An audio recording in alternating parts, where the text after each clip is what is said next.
Hello viewers, welcome to education coverage.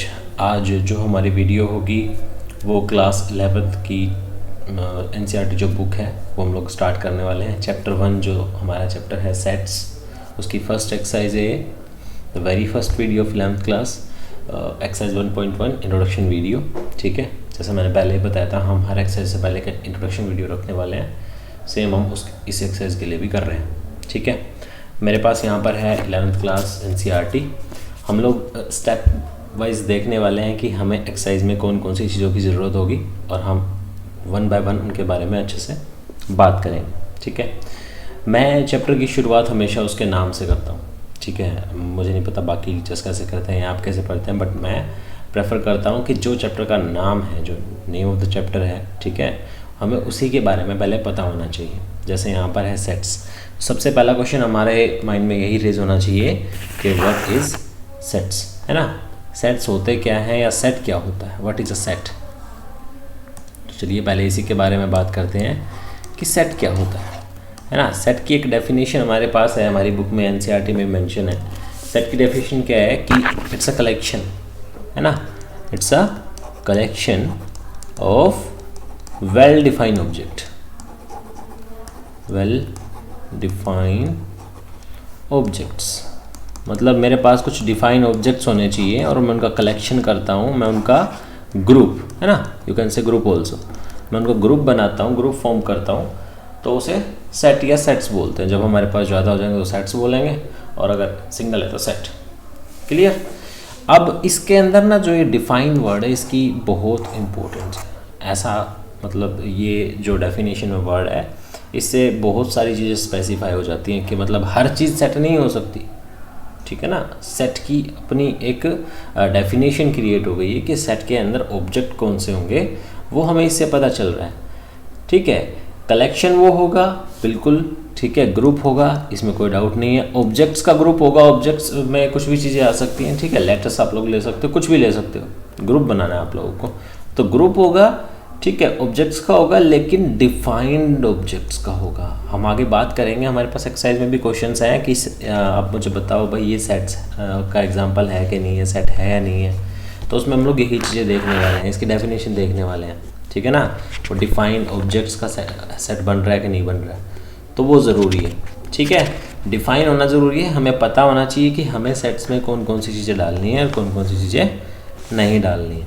ठीक है, तो ये तो हो गया कि what is a set. Set क्या होता है। सेट के बाद में हमारे पास ना कुछ फॉर्म्ड सेट पहले से ही है। ठीक है, फॉर्म्ड सेट मतलब पहले से ही हमारे पास पहले से ही बने हुए कुछ सेट्स हैं जिनके हम लोग ना डायरेक्ट उन्हें हम यूज़ करते हैं। अब वो सेट किसके हैं, वो सेट्स जो होते हैं वो सेट हमारे नंबर्स के सेट हैं। नंबर्स के बारे में हम लोग प्रीवियस क्लासेस में काफ़ी पढ़ चुके हैं। ठीक है, एंड आई होप आपको उनके बारे में पता है, लेकिन नहीं पता है तो हम जो लास्ट वीडियोज़ करेंगे, ठीक है ना, मैं उनके लिंक इस वीडियो में डालूंगा। ठीक है, ताकि बाद में आप लोगों को अगर जैसे नंबर्स हैं, ठीक है, टाइप्स ऑफ नंबर, कौन कौन से नंबर यहाँ होते हैं, क्या क्या होता है, वो सब आपको पता होना चाहिए। अगर नहीं पता है तो फिर हम उसे बाद में सीख लेंगे। ठीक है, मैं वीडियो उसके बारे में उसके से रिलेटेड भी बनाऊँगा। तो देखिए यहाँ पर हमारे पास ना कुछ फॉर्म्ड सेट है जिनके मैंने एग्जाम्पल यहाँ पर पहले से ही नोट किए हुए हैं। सबसे पहला जो हम यूज़ करने वाले हैं वो है एन, कैपिटल एन। अगर मैं कहीं लिखता हूँ that means it's a set of all natural numbers, है ना। अगर मैं कैपिटल एन कहीं लिखता हूँ तो इसका मतलब ये हुआ कि वो एक सेट है किसका, नेचुरल नंबर का। ठीक है, याद रहेगा ये क्या है, नेचुरल नंबर का सेट है। जेड अगर मैं कैपिटल में लिख रहा हूँ then it will be the set of all integers. You know integers are, ठीक है, इसमें पॉजिटिव, नेगेटिव और ज़ीरो सब इंक्लूड होता है, वो इंटीजर्स होता है। And if I am writing Q, capital Q, then it's mean the set of all rational number. Rational और इरेशनल के बारे में क्लास 9 में हमने बात की थी फर्स्ट चैप्टर के अंदर नंबर सिस्टम में। ठीक है, वही है। इसमें है रियल, सॉरी आर है, आर फॉर रियल नंबर, है ना। अगर मैं कैपिटल में आर लिखता हूँ, आर फॉर रियल नंबर, और रियल नंबर में सारे नंबर इंक्लूडेड होते हैं, रेशनल प्लस इरेशनल दोनों, ये मैं पहले भी बता चुका हूँ। ठीक है, इसके बाद में है जेड प्लस। अब ये प्लस क्यों यूज़ किया हमने, देखिए इंटीजर्स में हमारे पास ना दो तरह के नंबर्स होंगे, पॉजिटिव और नेगेटिव। ठीक है, तो if I am writing Z plus तो इसका मतलब मैं सिर्फ पॉजिटिव वाले नंबर्स के बारे में बात कर रहा हूँ। ठीक है, नेगेटिव उसमें नहीं आएंगे। If I am saying Q plus then मैं पॉजिटिव रेशनल नंबर्स के बारे में बात कर रहा हूँ, उसमें नेगेटिव नहीं है। If I'm saying r plus, I'm writing r plus, then I'm talking about, I'm taking only positive real numbers, है ना, पॉजिटिव वाले ले रहा हूँ, नेगेटिव वाले मैंने उसमें इंक्लूड नहीं किए हैं। तो वहाँ सेट में हम लोग मेंशन करेंगे कि हम कौन सा सेट यूज़ कर रहे हैं, उसको उसी से डिनोट करेंगे। ठीक है, पॉजिटिव मैंने बता दिया ऊपर ये क्यों आया हुआ है, क्योंकि वहाँ पे पॉजिटिव एलिमेंट्स लेते हैं। आई होप आपको समझ आ रहा है, सिंपल सी चीज़ है। ठीक है, डेफिनेशन हो गई है, उसके बाद में कुछ जो फॉर्म्ड सेट हमारे पास पहले से थे वो हो गए हैं। ठीक है, अब एक चीज़, छोटी सी चीज़ और बतानी है, वो ये है कि अगर हमारे पास कोई सेट है, सेट को हम लोग लिखते कहते हैं, उसकी फॉर्म के बारे में भी बात करेंगे, लेकिन अभी मैं लिख देता हूँ कि ऐसे मैंने मतलब ब्रैकेट्स बनाए। ठीक है, उसके अंदर मैं एलिमेंट्स लिखता हूँ 2 4 3 7।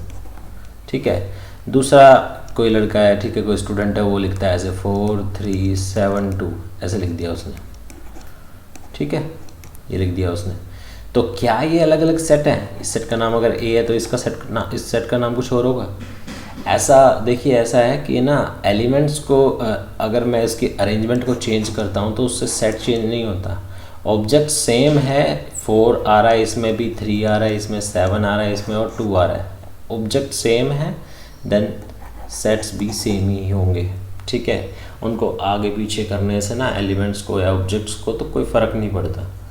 और दूसरी बात, ऐसा नहीं होता कि हम लोग एक ही एलिमेंट को रिपीट कर रहे हैं। ठीक है ना, ऐसा कर दिया मैंने कि एलिमेंट को रिपीट कर करके लिख रहा हूँ, इसका मतलब ये नहीं कि 2 2 3 7 7 हो गया, ये है वही 2 3 7, one element one at a time. ठीक है ना, मतलब each element should come but one at a time, एक एलिमेंट एक ही बार आएगा, बार बार रिपीट नहीं करना है। चाहे वो कोई अल्फ़ाबेट आपको हो, जैसे आप लोग, आपके पास एक वर्ड है स्कूल, ठीक है, और आपको बोला है कि इसके जो अल्फ़ाबेट्स हैं उसका सेट बनाओ, तो उसके सेट में कौन कौन आएगा, एस आएगा, सी आएगा, एच आएगा, ओ आएगा और एल आएगा। हाँ, वर्ड में तो ओ 2 बार आ रहा है, क्योंकि अगर हम लोग एक बार यूज़ करेंगे तो स्कूल वर्ड फॉर्म नहीं होगा, बट अगर हम सेट्स की बात करें तो वो एक ही बार लेना है, 2 बार नहीं लेना है। क्लियर हुआ? तो ये एलिमेंट की रिपीटेशन के बारे में इसमें बताना था। अब बात करते हैं सेट को प्रेजेंट करने की जो फॉर्म्स हैं उनके बारे में, है ना। सेट को प्रेजेंट कैसे करना है? तो सेट को प्रेजेंट करने की हमारे पास 2 फॉर्म्स हैं। ठीक है, एक तो हमारे पास होती है set builder form, set builder, और एक है रोस्टर फॉर्म, रोस्टर फॉर्म। ठीक है, सेट बिल्डर फॉर्म और रोस्टर फॉर्म, इन दोनों के बारे में बात करते हैं। देखिए, सेट बिल्डर फॉर्म में ना थोड़ा हमारे पास जो सेट होता है वो एक डेफिनेशन फॉर्म में होता है, और रोस्टर फॉर्म में एक एक्सपेंडेड फॉर्म में होता है, जैसा हम लोग यूजुअली पढ़ते हैं। जैसे अभी देखा था ना, हमने स्कूल का बनाया था ऐसे HCHOL। इस तरह से जब हमें सेपरेट एलिमेंट्स मिल जाते हैं तो वो तो रोस्टर फॉर्म होती है। डेफिनेशन के बारे में बात नहीं कर रहा हूँ मैं, आपको एग्जांपल दे रहा हूँ। ठीक है, तो ऐसे हमारे पास ये एक्सपेंडेड फॉर्म में मिल जाता है तो वो रोस्टर फॉर्म हो जाती है। लेकिन वहीं हमारे पास अगर ऐसे डेफिनेशन फॉर्म में आ जाए कि भाई एक सेट है, उसमें x आता है और x जो है ना वो x is less than 4 where x belong to natural number, कुछ इस तरह से डेफिनेशन। अब इसके बारे में डिटेल में बात करेंगे, समझ आ जाएगा आराम से। इस तरह से कोई डेफिनेशन फॉर्म में हमें सेट मिल जाए जिसमें हमें अलग अलग एलिमेंट्स नहीं दे रखे हैं, तो वो होगा सेट बिल्डर फॉर्म। ठीक है, 2 फॉर्म है। अभी ना इन फॉर्म्स का थोड़ा आइडिया ले लो, इसके क्वेश्चन एक्सरसाइज में बहुत आएंगे। फॉर्म को चेंज करना भी आता है, सेट बिल्डर से रोस्टर, रोस्टर से सेट बिल्डर, वो भी हम लोग सीखेंगे। ठीक है, तो वो चीज़ें हो जाएंगी उसमें। बस अभी आपको फॉर्म का आइडिया लेना कि हम सेट को कितनी फॉर्म में प्रेजेंट कर सकते हैं, टाइप्स कितने कितने बन सकते हैं, ये कह सकते हो आप। ठीक है, और वो कैसे दिखेंगे, तो ये मतलब एक्सपेंडेड फॉर्म में ऐसे दिखेगा और ये ऐसे डेफिनेशन में दिखेगा। ठीक है, डेफिनेशन कैसे बनती है, क्या करना है, कब कौन सी चीज़ लेनी है, वो एग्जाम्पल्स और क्वेश्चन आएंगे तब आराम से कवर करेंगे, कोई दिक्कत नहीं होगी। और इसके अंदर बताने जैसा अभी नहीं है, और कुछ नहीं है। ठीक है, हाँ, एक एग्जाम्पल ले लेते हैं, चलो। ठीक है, सेट बिल्डर का, ये रोस्टर तो आप लोगों को क्लियर हो गई होगी। ठीक है, सेट बिल्डर का एग्जांपल ले लेते हैं। जैसे हमारे पास एक सेट है, सेट ए। ठीक है, सेट ए हमें दिया हुआ है। सेट ए क्या है? सेट ए है that X where X is an odd positive integer, x is an odd positive integer. देखो ठीक है, एक तो ये फॉर्म है, एक यही सेट A है और उसमें ऐसे दिया हुआ है 1 3 5 7 9 dot dot dot dot dot bracket close. दोनों सेट में डिफरेंस आप लोग अच्छे से देख रहे हो ना। इसमें हमें एक डेफिनेशन फॉर्म दी हुई है और इसमें हमें एक्सपेंडेड फॉर्म मतलब एलिमेंट्स दी हुई है, डेफिनेशन कोई नहीं है। ये जो ऊपर फॉर्म है वो कौन सी हो गई, वो हो गई सेट बिल्डर, और जो ये फॉर्म होगी वो कौन सी हो गई, रोस्टर। ठीक है, ये डिफरेंस बताया मैंने। सेम क्वेश्चन है, ऑब्जेक्ट सेम होंगे, बस उसका जो डिफरेंस है वो बताया है कि डिफरेंस क्या होगा दोनों में, वो चीज़ देखनी है। ठीक है, इसके अलावा इसमें कुछ नहीं है, बस जो टाइप्स थे वो बता दिए हैं। अब एक्सरसाइज करेंगे तो चीज़ें आएंगी। एक और चीज़ की ज़रूरत पड़ेगी हमें, एक और साइन हम लोग यूज़ करने वाले हैं। ये साइन होता है बिलोंग टू। ठीक है, बिलोंग टू, और इसके साथ दूसरा ऐसे आएगा हमारे पास, वो होता है डज नॉट बिलोंग टू। ठीक है, इनका मतलब ये होता है, अब ये कब यूज़ करेंगे वो बता देता हूँ, क्योंकि एक्सरसाइज में बताना फिर बेकार में टाइम जाएगा हमारा। मैं सीधा वहाँ पर लिखूँगा कि ये आएगा कि नहीं आएगा। जैसे मैं बोलता हूँ सेट A है, उसमें भाई एलिमेंट आ रहा है 2 3 4 5। ठीक है, मैंने एग्जांपल ले लिया ऐसे ही। ठीक है, 2 3 4 5 आ रहा था, तो मैं बोलता हूँ कि 4 डॉट डॉट डॉट A। क्या 4 जो है बिलोंग करता है A से? Yes, it's belong to A, तो ये वाला यूज़ करना है। अगर मैं बात करूँ 7 डॉट डॉट डॉट A, क्या 7 A से बिलोंग करता है? Does not belong to A। मतलब कहने का यह है, if that element is coming in that set, यहाँ पर 4 ये हमारा एलिमेंट ऑब्जेक्ट था, वो सेट में आ रहा है तो हम लोग बिलोंग टू लगाएंगे, सेट में नहीं आ रहा है तो डज नॉट बिलोंग टू लगाएंगे। सिंपल सी चीज़ है, कुछ खास नहीं है। ठीक है, बस दैट्स इट। ठीक है, बाकी चीज़ें हम लोग एक्सरसाइज में करेंगे। इंट्रोडक्शन वीडियो में इतना ही, तो आई होप आपको चीज़ें समझ आई होंगी। ठीक है, फिर भी कोई डाउट रहता है तो एक्सरसाइज के क्वेश्चंस में क्लियर हो जाएगा, लेकिन स्टिल कोई चीज़ बचती है तो मुझे कमेंट सेक्शन में बताना, फिर हम उसके बारे में बात करेंगे। ठीक है, thank you for watching. If you like the video please press the like button and share the video to your friend also. Thank you so much.